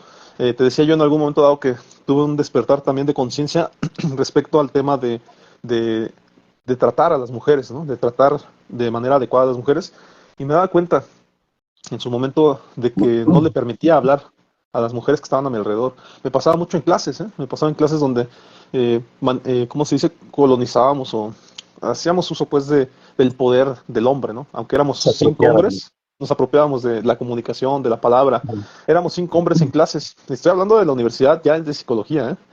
Sí, a mí Éramos me cinco pasó igual, hombres, ¿eh? 40 mujeres, ¿no? Y nos Exacto. apropiábamos de la comunicación. Acá éramos Alzábamos la 7 mano. hombres Ajá. y 40 mujeres. Sí, y efectivamente los que más hablábamos éramos los hombres. Llegamos a un punto en donde, pues claro, nos sentíamos como creados por Dios, ¿no? Que todos somos hijos de Dios, claro. Nos sentíamos, nos íbamos ahí a la entrada y platicábamos de nuestras cosas, ¿no? Y nuestras cosas eran bien importantes y nos sentíamos vistos. Pero la realidad es que en muchas ocasiones no dejábamos hablar a mujeres, ¿no? Entonces, esta ya fue una búsqueda personal de decir por qué, o sea, por qué tenemos que tratar mal a la mujer, ¿no? También en una ocasión me cuestioné muchas veces por qué a los amigos les permitimos todo, ¿no? Y efectivamente a las novias, ¿no? A esa oportunidad que tenemos de tener novias, pues generalmente nos hacen una y a volar. Entonces, ese fue un cuestionamiento propio donde yo sí dije, ¿y por qué no, por qué somos así, ¿no? O sea, ¿por qué somos así con el género mujer, ¿no? Porque también me daba cuenta de esa agresión pasiva que se hace, por ejemplo, con la mamá, ¿no? A la mamá le decimos cosas, ¿no? Cuando nos sirve una comida que no está rica o nos sirve algo frío o demás, ahí somos bien pasivo-agresivos, ¿no? Porque contestamos, no me gustó la comida o estaba frío y empezamos a echar esas indirectas que son muy directas, ¿no? Entonces, esa búsqueda la tengo constantemente y creo que al día de hoy sigo pensando que puedo mejorar en muchos aspectos. Pero no sé qué opinas a este respecto, colega, de lo que comento, Sí. ¿no? Bueno, mira, yo creo que aquí como dicen, ¿no? En el aspecto religioso hay de todo en la Villa del Señor, porque a mí me pasó lo contrario. También éramos nada más 7 hombres y 40 mujeres, éramos 47 en total al inicio de la carrera. Ya después fue disminuyendo esto, pero igual, ¿no? Terminamos como 3 hombres y como 20 mujeres. Pero aquí no, ¿eh? Aquí no era de que nos apropiáramos, sino que más bien las mujeres. A lo mejor nos tocó un grupo en ese sentido que se hacían sentir, ¿eh? Y eran más bien las que hablaban, las que tomaban la iniciativa, las que se apoderaban pues del comentario, de lo que se iba a hacer, de lo que no, de que si íbamos a hablar con un maestro o una maestra, pues ahí íbamos. Pero ellas eran las que normalmente decidían y nosotros como en una especie como de intento, no en contra de ellas ni nada por el estilo, sino nada más como de sentirnos como arropados, nos juntamos, ¿no? Éramos 7, pero como a las 2 semanas salió uno y ya nada más quedábamos 6, ¿no? Entonces, fue diferente, ¿no? En este sentido. A lo mejor también lo que uno vive en el aspecto familiar, en el aspecto, o incluso por zona, ¿no? También yo siempre crecí en lo que es el Estado de México, pero ya dentro del Estado de México, en el municipio de Coacalco, pues no había tanto esta situación que, no sé, a lo mejor tendremos que entrar a muchos factores, pero aquí lo que me gustaría, a lo mejor dirigir mi comentario es a la cuestión de que sí, efectivamente a la mujer se le ha tratado de minimizar, bueno, no se ha tratado, se ha hecho, lamentablemente, se le ha sobajado, se le ha minimizado, se le ha limitado en muchos sentidos, se le ha agredido, ajá, o como utilizan la palabra hoy, ¿no? Se le ha violentado. Bueno, el punto está que esto en automático genera reacciones, ¿no? Y esa reacción, la más contundente o la más conocida, la más famosa, la más evidente, es el feminismo. Ajá. Pero dentro del feminismo, pues hay varias vertientes, ¿no? Yo estoy de acuerdo con esos movimientos feministas que quieren igualdad, pero estoy muy en desacuerdo con esos movimientos feministas que, disfrazado de igualdad, quieren ahora anteponerse o sobreponerse más bien al hombre. Ajá. Entonces, esa parte es bien delicada porque está generando reacciones obviamente de personas que están en contra del feminismo, ¿no? Ahora, si lo asociamos esto a la asertividad y anteriormente al tema de la resiliencia, pues es bien importante porque estos temas siempre van vinculados a un tema base, que en este caso serían las emociones, que es lo que hemos tratado durante Claro. los últimos podcasts, ¿no? El saber manejar nuestras emociones, pues tiene mucho que ver con esta situación de saber cómo actuar. Y ese saber cómo actuar, de saber el contexto, saber de alguna manera interpretar el contexto en el que nos estamos desenvolviendo, pues da como resultado la asertividad. Ligaba todo esto a la parte de la asertividad, ¿no? Que sería la manera de expresarnos y de actuar de manera correcta. Obviamente necesitamos tener lectura o buena interpretación o lectura del contexto en el que estamos para saber cómo actuar, ¿no? O qué es lo que podemos decir. Eso es para mí, digamos, a grandes rasgos lo que sería asertividad, ¿no? Saber cómo actuar, saber qué palabras utilizar y saber tener una relación adecuada con las personas, ¿no? Yo veo esta parte de la asertividad que viene del concepto de acertar y acertar refiriéndonos a hacer lo correcto, lo adecuado. Sí, yo le agregaría, colega, el beneficio que tiene ser asertivo. La Sí, asertividad, dice, menciona aquí, tiene el beneficio de mejorar la autoestima y la confianza en uno mismo. También ujú, de fomentar relaciones interpersonales positivas y saludables. Ajá. Prevenir y resolver conflictos, ajá, de forma constructiva, ¿no? No es nada más tener la razón por tener la razón, sino tratar de generar un aspecto hasta democrático, ¿no? En un momento dado. Eh, También reducir el estrés y la ansiedad, ¿no? O sea, estás bien contigo mismo y estás bien con los demás, ¿no? Aumentar la satisfacción personal y profesional. Lo decíamos hace rato, estar en plenitud, ¿no? Buscar estar bien con lo que quieres, con lo que piensas, ¿no? No sé si quieras que ampliemos esto o en su defecto ya nos vamos también ya al tema, si quieres, de las emociones, aprovechando, nos metamos claro. a una emoción más, ¿te parece? Sí, claro. Mira, ya nada más para cerrar esta Ajá. parte de la asertividad y relacionarlo con la resiliencia. La asertividad también, algo importante para las personas que nos ven, que nos escuchan, es que es algo que se puede aprender si no lo tengo, ajá, y se puede aprender en un proceso psicoterapéutico, a ser asertivos, a saber cómo manejarnos, a saber, de alguna manera, eh, tener nuestros derechos, saber que las personas nos pueden valorar, ajá, o nos pueden respetar de acuerdo a cómo nos comportamos nosotros también, ¿no? Porque no podemos pedir un respeto si nosotros no respetamos, ¿no? Entonces es algo mutuo. Y para finalizar esta parte de la resiliencia, pues efectivamente lo que es la asertividad, el manejo de emociones, el tener el contexto de la situación en la que estamos en el momento, pues nos genera esa posibilidad de salir adelante ante situaciones adversas, ¿no? Que en este caso sería la resiliencia. Y lo mismo, también la resiliencia la podemos aprender en un proceso psicoterapéutico. Si es que no hemos tenido a lo mejor la posibilidad de irla desarrollando a través de la vida, a lo mejor del aprendizaje de nuestros padres, de nuestros maestros, de familiares, de personas cercanas, pues la podemos desarrollar en psicoterapia, ¿no? Ahora, si nos vamos ya al aspecto de las emociones, pues vamos a tomar en cuenta que vamos a retomar, ¿no? Las emociones, ¿no? Como esas reacciones que tenemos a partir de lo que podemos pensar o de lo que podemos estar experimentando en cierto momento de nuestra vida, que son cortas, son rápidas, pero son muy intensas, ¿sí? Hablábamos de lo que es la alegría y la tristeza, ¿no? Era en las que nos habíamos quedado, me parece, ¿no? Eh, Sí. Hablamos que la alegría nos puede ayudar mucho para, obviamente, para sentirnos bien, para generar plenitud en nuestra vida, nos hace más aptos para utilizar nuestros procesos cognitivos y mentales, nos ayuda a socializar, nos ayuda a ser más empáticos, nos ayuda a fortalecer nuestro sistema inmunológico porque nos ayuda a estar estables en términos generales, ¿no? Sin embargo, si la llevamos al extremo, pues podemos ir a situaciones como la euforia y hacer cosas que no, ajá, que nos pueden llevar a ciertas problemáticas. Bueno, de la tristeza hablábamos que nos ayuda a enfocarnos en la parte que nos puede hacer sentir nostalgia o algo que nos puede estar haciendo daño. Ese es, digamos, el objetivo de la tristeza, ¿no? Y también en el aspecto social nos ayuda a generar empatía en los demás porque los demás perciben nuestra tristeza y en ese momento pueden acercarse a apoyarnos o ayudarnos en la medida de lo posible, ¿no? Finalmente nos pasamos a otra emoción, ajá, que sería la ira. Ajá. No sé si quieras comentar algo al respecto, Omar, de lo que ahorita comentaba o iniciar con la Sí, ira o el enojo. eh, principalmente en el tema de la ira, ¿no? O sea, que Sí. ya lo decía yo, que por ahí Freud mencionaba mucho el tema de las emociones de estas cuestiones viscerales, ¿no? Que ya lo tocamos en alguna ocasión. Y yo también lo toco mucho en terapia, porque a veces esta parte que no podemos controlar, y entre ellas podría estar la ira y la ironía, ¿no?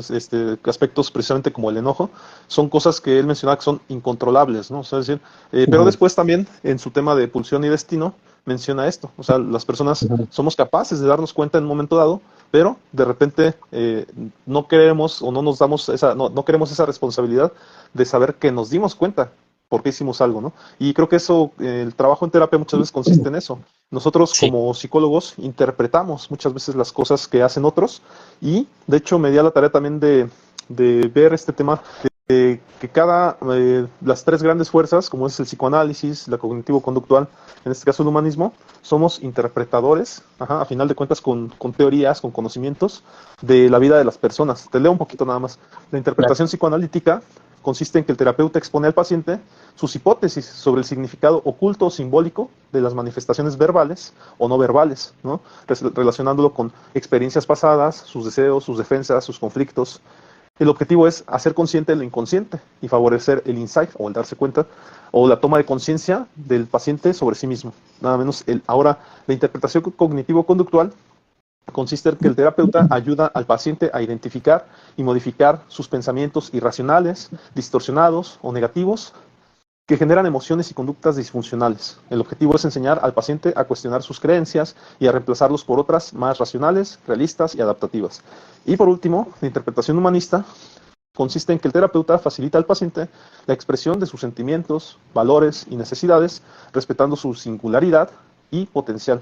El objetivo es promover el crecimiento personal y la autorrealización del paciente, así como su congruencia entre lo que piensa, siente y hace.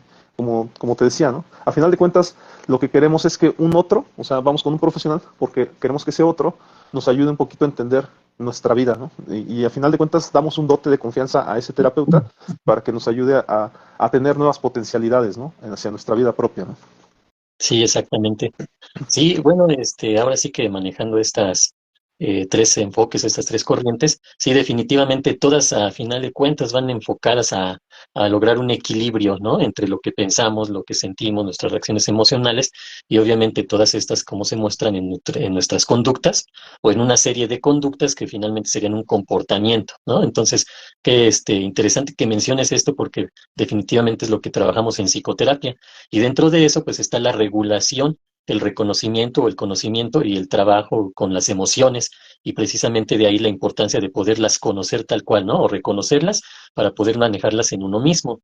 Entonces hablábamos de estas emociones, ¿no? A lo mejor si nos vamos al aspecto de la ira o del enojo, esta emoción tiene como característica que normalmente se asocia a la agresión, ajá, a la sensación de malestar, de actuar de manera impulsiva, ¿no? De ser violento, o sea, todo eso se relaciona a la emoción del enojo, de la ira.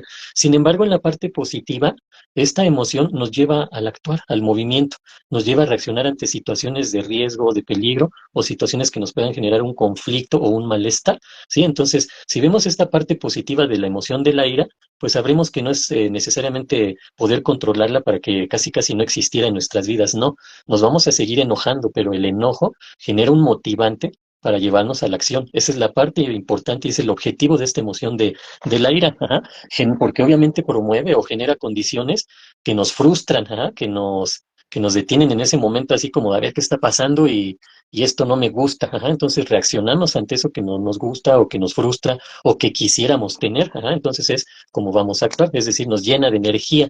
Y esta emoción es tan importante porque si hablamos del aspecto o del ámbito emocional, la emoción de la tristeza y la emoción del miedo suelen ser dos emociones que nos pueden contener, que nos pueden aislar o que nos pueden hacer que quedemos ahí paralizados. Ajá. Nos llevan normalmente a la inactividad. La del miedo, tal vez de repente la reacción de huida, pues nos genera a huir de ese riesgo, de ese peligro. Sin embargo, después de eso pareciera que ya no viene algo más. Ajá. Esa es la función básica del miedo, que después hablaremos de ella. Pero la ira es esa emoción que pareciera contrarrestar a estas otras dos. Ajá. Por ejemplo, tristeza y miedo me puede llevar a la inactividad, la ira en automático nos lleva a la actividad. Ajá. Entonces, es ese equilibrio entre emociones. Ajá. Por eso comentábamos la importancia de saber que podemos vivir dos, tres, cuatro emociones al mismo tiempo. Y en este caso es muy singular o es muy evidente que la emoción de la ira nos va a ayudar a estabilizar en cuanto a que si la tristeza o el miedo nos puede llevar a la inactividad, la ira no. La ira nos lleva a activarnos, ¿no? Genera cierta compensación incluso de energía también en nuestro organismo. Ajá. Hay partes de nuestro cuerpo que no van a necesitar movimiento o actividad, entonces eso se distribuye, o la energía que va enfocada ahí se distribuye a otras partes del organismo para actuar. Ajá. Que es lo mismo que sucede en el miedo. Ajá. Y a lo mejor aquí me voy de lleno al aspecto de la emoción del miedo, nada más entendiendo que la ira, por ejemplo, si se lleva al extremo o se mantiene mucho tiempo, entonces, lejos de ser ya nada más una emoción, pasa a la parte del sentimiento y de un estado, ajá, más perdurable que ya conocemos como resentimiento. Ajá. Y si el resentimiento se mantiene, se puede volver en rencor, y si el rencor se mantiene, pues nos va a llevar al peor de...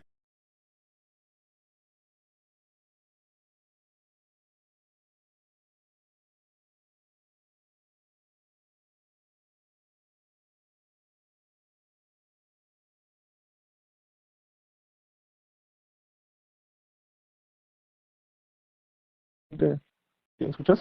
Ok. Ya Ahí regresó me la escuchas. señora. No Ah, sé muy si bien. quieras comentar algo con Sí. respecto a la ira. Principalmente, más bien me recordaste la de la película de Locos de Ira, ¿no? Efectivamente con Ajá. estos personajes, creo que es Adam Sandler, no recuerdo. El caso es que sí, sí es Adam Sandler. Y en la película efectivamente él va a terapia, ¿no? Y Ujú. efectivamente el terapeuta se mete tanto en su vida que termina quitándole a la novia, termina mandándolo ahora a pláticas de ira, en donde efectivamente el Adam Sandler saca todo su coraje, termina odiando y después termina haciendo una estrategia para recuperar su vida, ¿no? Porque ya el terapeuta se había metido tanto a su vida que se había acaparado, había hasta casi casi Lo robado la desplazó, identidad. ¿no? Sí, entonces no sé Exacto. qué recuerdas de esta película, colega. No la he visto, pero ahorita que No me lo es- comentas, se ok. me hace muy curioso, ¿no? Que suceda eso, porque si lo llevamos a la realidad, si hay terapeutas que, desde mi punto de vista, y me duele decirlo así, se equivocan, ajá, al meterse tanto en la vida del paciente o del cliente, o incluso ser parte de, ajá. Siempre hay que tener bien en cuenta ese límite que debemos de mantener, ajá, porque si no, en automático, pues dejamos de ser objetivos y si dejamos de ser objetivos, pues entramos a la parte emocional y ahí pues ya nos perdemos, ¿no? Entonces, ahorita que mencionas esta película, hasta el nombre, ¿no? Locos de ira, porque sí, la ira te puede llevar a reacciones que a lo mejor socialmente hablando podríamos calificar como de locura, ajá, de actos muy, muy agresivos, muy violentos o como dicen aquí, hasta desquiciados, ¿no? Sí, me llamó la atención esta interpretación que le diste a que efectivamente no podemos volvernos subjetivos con nuestros clientes, ¿no? Este tema de que si te stalkean, ¿no? O sea, te stalkean Ujú. en el Facebook para ver tus fotos, para ver tus actividades. O sea, sí me parece como que un poco imprudente. También el asunto de que las personas, o yo en mi caso particular cuando atiendo, te soy sincero, colega, en muchas ocasiones ya no pregunto el apellido, a menos que sea un tema jurídico, pero si las personas vienen, me contratan, no me meto a esos asuntos del tema del apellido, si me quieren dar su nombre, es más, hay personas que me han dado nombres falsos y yo continúo haciendo mi labor, porque a final de cuentas la persona sabe por qué está ocultando su identidad, ¿no? Y me parece importante nosotros darle ese beneficio, ese plus, de, ¿sabes qué? Aquí lo que vamos a tratar es tu vida. Ajá, a menos que efectivamente una de las cosas a tratar sea el por qué es la persona mentirosa o por qué oculta cosas, no me metería a fondo a ese tema. Pero si no es así, definitivamente no me interesa saber su apellido, ¿no? Pero bueno, eso también ya está a interpretación de cada terapeuta. Algunos dirán que es necesario, es importante. Creo que lo sistémico, en una terapia sistémica, sería importante, ¿no? El tema de las descendencias, ¿no? El Sí, tema heredabilidad. Exacto, el árbol genealógico y todo esto, ¿no? Tan solo en el esquema que se maneja, ¿no? Ahí, en el esquema familiar. Fíjate que yo ahorita que mencionas eso, donde lo viví así tal cual que dije, yo aquí entre menos información tenga al respecto de la persona en cuanto a lo que hace, a cómo se llama mejor, es cuando tuve la oportunidad de trabajar con un narcotraficante. Ajá. Ahí obviamente tú evitas saber todo lo que no haga falta. Ajá. Fíjate que estaba su situación muy complicada porque uno de sus hijos estaba incursionando precisamente en las adicciones. Entonces, ¿cómo le digo a mi hijo que no haga eso cuando yo me dedico a fomentarlo, ¿no? Y es de donde saco dinero y de donde lo mantengo. Era una situación bien, bien complicada. Ahorita me vino a la mente esa parte de aquí no quiero saber nada, ¿no? Y me diste un nombre falso, etcétera. De hecho, yo tenía bueno, tenemos, ¿no? Nuestros formatos para ir eh, haciendo nuestra apertura de expediente, etcétera. Ahí agarré y le dije, mire, yo cierro esto, no escribo nada. Ajá. No hay nada que pueda quedarse aquí como evidencia, ¿no? Vamos a ponerlo así. Sí. Y eso le dio confianza, ¿no? Le digo, no necesito yo saber más datos, ¿ah? Vamos a platicar cuál es su situación. Y sí, efectivamente nos enfocamos en eso y pues bueno, pudimos trabajar, vamos a ponerlo entre comillas a gusto, ¿no? Porque pues siempre uno anda con esa situación de a ver en qué momento esto me involucra más de la cuenta en alguna situación que no quisiera haberme involucrado, ¿no? Afortunadamente no se dio esa parte. Fue una persona que supo respetar esa situación a pesar de todo lo que llegan a ser las personas que están en este ámbito, ¿no? Pero bueno, iba con la finalidad de que pudiera apoyar a su familia, lo logramos y yo creo que con eso se mantenía satisfecho, ¿no? En el sentido incluso hasta de, yo no le cobraba, ¿eh? Así como que no hay problema. Ah, mira, así me decían, no, mira, Doc, no tengo ahorita, pero me va a llegar este dinero, etcétera. No hay problema, no se preocupe, nosotros seguimos trabajando en el objetivo. Y sí, así era, ya después llegaba y sacaba la billetiza y ¡pa! ¿No? Ahí, no, mire, nada más es tanto, no, ahí está, así está bien, ok, no le llevo la contraria, ¿no? Sí, me Ahí recordaste son de pequeños. hecho una serie de terapia. Recientemente la vi, está en HBO, donde efectivamente ocurría una situación similar con el pago. O sea, es decir, el muchacho se quedó sin dinero y no pagó durante un tiempo. Nada más que en esa serie ocurría la peculiaridad de que el terapeuta dejó vivir a su paciente en su casa. Ah, Lo, caray. así lo asumió como que un tiempo lo dejó vivir porque, según él, traía una culpa, ¿no? Traía una culpa Ujú. porque él, por proteger al terapeuta, porque lo iban a agredir y se metió el cliente y lo defendió, y por él, por su culpa, lo habían corrido del trabajo. Lo habían corrido, creo que de casa lo habían corrido. Entonces él se sintió culpable y dijo, ¿sabes qué? Pues ahí tengo una covacha, pues vete a quedar un tiempo, ¿no? En lo que resolvemos ese tema. Pero sí, claro, hay ciertas circunstancias en esa serie en donde pues te llegas a cuestionar si es ético o no ético, ¿no? Porque al final de cuentas, aunque era su culpa, o sea, él tenía culpa en eso, pero qué tan ético era tener a tu paciente, ¿no? Después, una Ujú. de las cosas que ocurre en esa serie es que tiene la oportunidad el cliente de tener una conversación con el terapeuta y con su papá, o el que ejercía la labor de su papá, porque no era realmente su papá, pero también era terapeuta el señor. Y me acuerdo mucho que una frase que dice el cliente es, creo que este cuate eh, tiene más claras las cosas que tú le dice a su terapeuta, ¿no? Con una plática que tuvo y me llamó mucho la atención. Esas son escenas muy padres. Bueno, ya creo que en un momento dado nosotros como terapeutas empezamos a tener muchas interpretaciones casi casi de todo, pero quien tenga la oportunidad y búsquela, creo que se llama terapia, la terapia, algo así, es nueva y Ujú. creo que ya hay una segunda temporada. Pero bueno, igual si gustas comentar algo, colega, no sé. Sí, pues hay películas, ¿no? Por ejemplo, esta de Analízame, analiza ahora esto, que es la Ahí está. segunda parte, ¿no? Ahorita que hablamos de películas o de series, antes de que se me olvide, se me vino a la mente cuando estábamos hablando de estas personas que tienen mucho potencial o incluso tienen un coeficiente intelectual muy alto, pero la parte emocional puede ser la que les pueda fracturar o impedir, o incluso conflictuar en el sentido de que se tienen que dedicar a algo que los haga unos genios o sobresalgan, etcétera, cuando ellos quieren llevar una vida más común, ajá, una vida más tranquila en cierto sentido.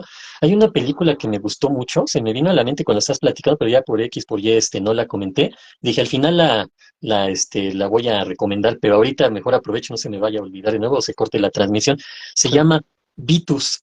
No sé si hayas escuchado de esa película. Híjole, Creo que es alemana, pero es como un tipo de ese cine, no de ese cine comercial, sino de ¿cómo le dicen? Cine, no me acuerdo, cultural, algo así.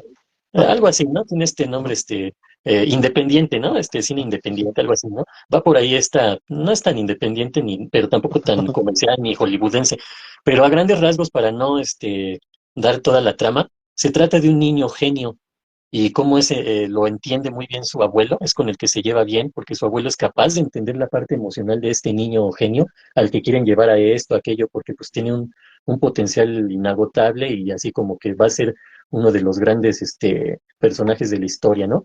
La mamá está pero bien metida a que su hijo sobresalga en esto y en aquello y lo lleva a clases de esto y a clases de aquello para que sea el genio que puede llegar a ser, ¿no? Sin embargo, en el transcurso de la película pasa algo que da un giro a esta situación y el niño, por una situación que sucede, deja de ser ese genio, ajá, pero se empieza a convertir en un niño que ahora sí vive su vida de manera normal, ajá, de acuerdo a su niñez. Es más como, es un adolescente, ¿no? Entre niño y adolescente. No recuerdo ahorita qué edad tenía este niño adolescente, pero está bien bonita esa película. Dice que se Yo llama sí la recomiendo. Vitus, ¿verdad? Vitus, y los actores son alemanes. Recuerdo que son alemanes, incluso el actor, no me acuerdo cómo se llama, Gans, algo así, se apellida, algo así, que es el que la hizo de Hitler y que incluso estuvo nominado, o creo que hasta ganó el Oscar por la interpretación de Hitler. Pero bueno, es Bruno Gantz. Bruno Gans, ándale, él es el abuelo de Vitus. Qué bueno. Entonces, recomiendo esa película porque habla precisamente esta parte de la persona que tiene ese potencial intelectual, pero se conflictúa con la parte emocional de querer ser un niño. Ajá. Bueno, Claro. ahí dejo esta parte con respecto a este punto que quería comentar. Sí, no, no, excelente. Sí, de hecho a mí me llamó la atención, ¿no? Estaba viendo las fotos, se ve muy interesante la película. Colega, si gustas, más bien como que cerramos aquí. Igual Claro, ya tocamos de todos modos una de las emociones. Me parece importante, creo que otra vez es un podcast muy disfrutable. Me parece que tocamos muchas temáticas muy interesantes. Me gusta mucho tocar temáticas que se refieren también a la terapia, porque a final de sí, cuentas pues ejercemos la terapia, pero a veces estos pequeños detallitos, a veces alguien por ahí quisiera saberlos. Yo los quería saber y de repente algunas cosas que se tocan aquí me vienen muy ad hoc, ¿no? Muy ad hoc a ciertas circunstancias que ocurren en la vida personal o le ocurren a otras personas, ¿no? Y que te llegan a platicar cosas y parecen acomodarse en el momento justo. Parece que este podcast principalmente es muy asertivo, ¿no? Con la vida, ¿no? Entonces, pues, en ese aspecto te agradezco mucho nuevamente la no, participación en el podcast y me parece que por ahí vamos por buen camino. claro, sí, igual, que te puedo comentar, yo muy a gusto de todo lo que va saliendo, las temáticas, los contenidos que vamos platicando, el intercambio de experiencias y de conocimiento, pues como te había comentado, sí, también a mí me enriquecen en ese sentido, ¿no? Y ojalá que, digamos, uno de los principales objetivos de estos podcasts es poder transmitirle a las personas que nos vean, nos hagan favor de vernos, eh, puedan aprender un poquito más, ¿no? Digamos que ese es aprovecho para comentarles sobre mis redes sociales, estoy como Psicología del Alma, y uno de los objetivos precisamente es ese, poder transmitir la psicología de una manera más coloquial, más entendible o a lo mejor más digerible para las personas que no necesariamente estén, o tengan relación con la psicología de manera directa, ya sea que la estén estudiando o estén en un proceso psicoterapéutico, sino al público en general, ¿no? De eso se trata también esto, poder aterrizar la psicología a un ámbito general en el cual todos podamos aprender y enriquecernos de lo que para mí, ajá, es la ciencia más bonita y más maravillosa que existe, ¿no? Que es la psicología. Sí, tan importante es la psicología, colega, que involucra muchos aspectos, aspectos antropológicos, aspectos sociales, aspectos de aprendizaje constante, aspectos de personalidad. Me parece que yo sí, cuando elegí la carrera, porque ya la elegí grande, casualmente se puede decir que fue después de mi segunda preparatoria, ¿no? Entonces sí, como que tomé dos preparatorias, porque me tocó casi salir de una carrera y después tener que hacer otra vez la preparatoria completa casi. Y Ujú. creo que ya estaba apto para elegir carrera. Y sí, cuando fui en esa búsqueda de la psicología, me dio mucho gusto, pero parte de las cosas que escuché hablar de la psicología es eso, que tenías que ser una persona muy cultural, muy sabia, también de conocer muchos textos, muchos libros y demás. Ya para entonces, afortunadamente, tenía buena capacidad de lectura y desde luego lo que aprendí después de la carrera fue todavía más, ¿no? Y sigo aprendiendo y me doy a la tarea de siempre estar leyendo constantemente.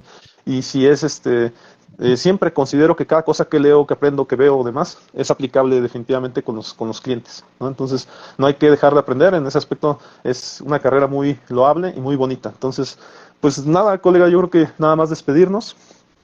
Y en ese aspecto, pues agradecerte, ¿no? Agradecer a la gente también que nos estuvo viendo. Y desde luego en las repeticiones, he tenido muchas cosas que hacer. Y sí, hice algunos cortes, algunos videos cortos. Pero bueno, ya tendremos mucho material para estar cortando y cortando durante todo el año siguiente. No te preocupes, esto en algún momento dado se tendrá que ver.